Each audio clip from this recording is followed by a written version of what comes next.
थांबा जरा. हा व्हिडिओ स्क्रोल करू नका. कदाचित आजचा संदेश तुमचंच आयुष्य बदलू शकेल. शेवटपर्यंत ऐका. कधीकधी ना आयुष्यात अशी वेळ येते जेव्हा सगळं काही चुकीचं होतंय असं वाटतं.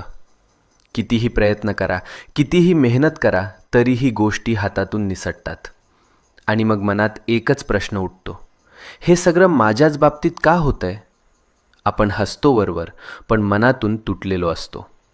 रात्रभर झोप लागत नाही, डोळ्यात पाणी येतं आणि वाटतं कोणीच नाही माझ्यासोबत. पण मित्रा, नीट ऐक. जेव्हा सगळे दरवाजे बंद होतात तेव्हा स्वामींचा दरवाजा उघडा असतो. ही वेळ तुझी शिक्षा नाही, ही वेळ तुझी परीक्षा आहे. आणि परीक्षा जितकी मोठी तितकंच फळही मोठं मिळतं. तू रडलेला प्रत्येक अश्रू, तू केलेली प्रत्येक प्रार्थना आणि तू सहन केलेली